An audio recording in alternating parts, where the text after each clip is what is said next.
दोस्तों, वंदे मातरम। बिहार की राजनीति में बहुत ही गर्मजोशी चल रहा है। वहाँ इतना उठापटक चल रहा है राजनीति में कि कभी मुख्यमंत्री चेहरा बदल रहा है तो कभी मुख्यमंत्री इस्तीफा देके फिर वही मुख्यमंत्री बन जा रहा है। जब से लालू जी से साथ नीतीश कुमार ने छोड़ा है तब से लालू जी का ग्रहण तो पहले ही चल रहा था, लेकिन कुछ ज्यादा ही हो गया है। मैंने आज से 2 महीना पहले एक वीडियो बनाया था लैंड फॉर जॉब घोटाले में, मतलब नौकरी के बदले जमीन घोटाला। और उसमें मैंने बकायदा प्रूफ के साथ एक एक आदमी का नाम, जो सीबीआई के चार्जशीट में दर्ज है, का नाम दिया था किस किसने नौकरी लिया और कितना रुपए दिया और कहां पे जमीन दिया और किस किस कंपनी के थ्रू लालू यादव के पास पैसा गया, और एक एक कंपनी का नाम और डेट वाइज मैंने बताया है, जिसका मैं डिस्क्रिप्शन में लिंक दे दूंगा, आप उसको देख सकते हैं।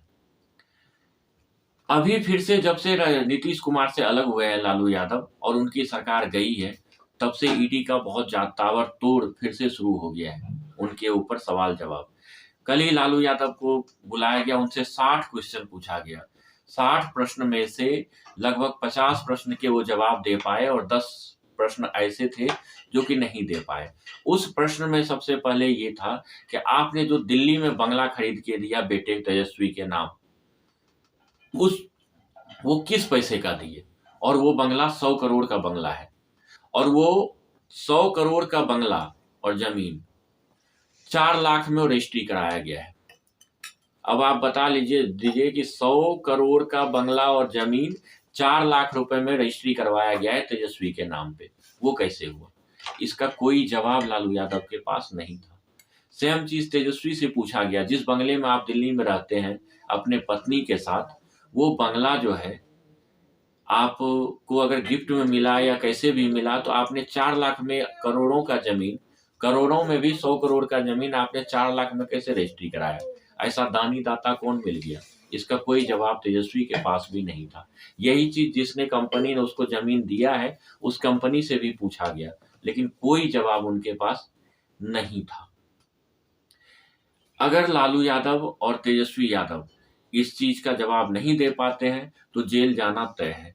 उधर हेमंत सोरेन का जेल जाना तय है, इधर लालू यादव और लालू यादव के बेटे का जेल जाना तय है। नीतीश कुमार तो ऑलरेडी बीजेपी में मिलकर सरकार बना लिया। इंडिया गठबंधन का जो मेन हिस्सेदार था लालू तेजस्वी, उनका सरकार से बेदखल हो गया।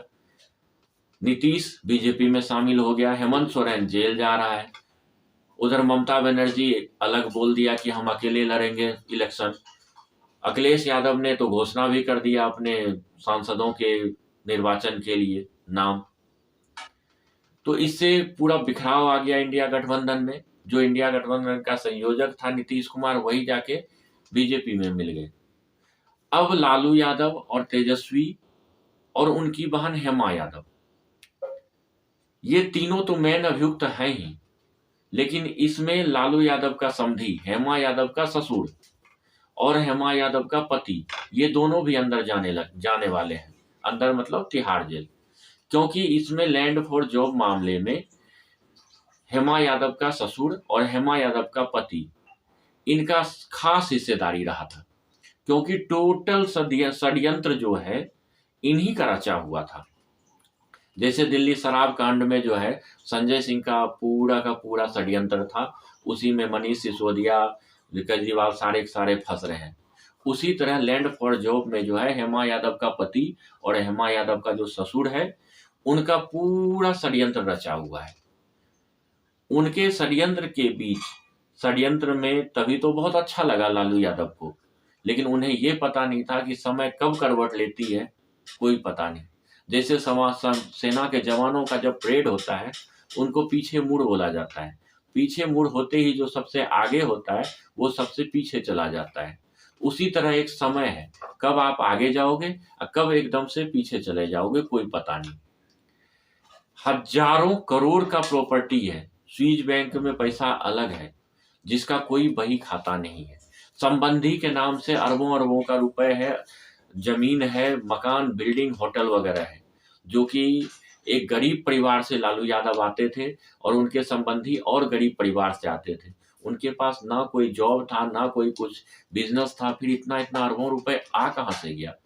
100 करोड़ का सिर्फ एक बिल्डिंग है तेजस्वी के पास। कितने जमीन है पटना में, मेन मेन जगह पे, सभी बेटी के नाम से कर अरबों का है। पहले जब इनके लालू की सरकार थी, इनकी बेटी का शादी हुआ था, तो पूरे पटना का जितना भी कार का शोरूम था ना, वो पूरे के पूरे कार के शोरूम वाले को खड़ा कर दिया था वहां बारात लाने के लिए, बिना नंबर प्लेट का। इतना उनका रसूख था उस टाइम पे। लेकिन वही होता है ना, जब अनपढ़ पटवारी को अगर एक गणमान्य पद दे दिया जाता है, तो वो फिर देश को नहीं चलाते हैं, वो राज्य को नहीं चलाते हैं, वो खुद को चलाने लगते हैं। और वो सोचते हैं कि मैं इतना घोटाला कर लूं, इतना घोटाला कर लूं कि अगर ईडी सीबीआई अगर पकड़ता भी है तो कितनों में जेल भेजेगा। एक केस में जेल भेजेगा, 2 केस में जेल भेजेगा, लेकिन हमारा खानदान तो ठीक हो जाएगा। खानदान के पास इतना पैसा हो जाएगा कि वो स्विस बैंक से मंगवाते रहेगा, अपना चलाते रहेगा। लेकिन अभी जो दुर्गति हो रहा है, वो दुर्गति को कौन टाल सकता है? कोई नहीं टाल सकता। और इनका जेल जाना एकदम तय है। और एक बार लालू यादव तो चारा घोटाले में बार बार जेल जा ही रहे हैं और निकल रहे हैं। तेजस्वी का जवानी में जाएगा और बुढ़ापे तक नहीं निकल पाएगा।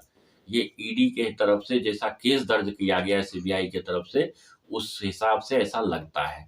धन्यवाद।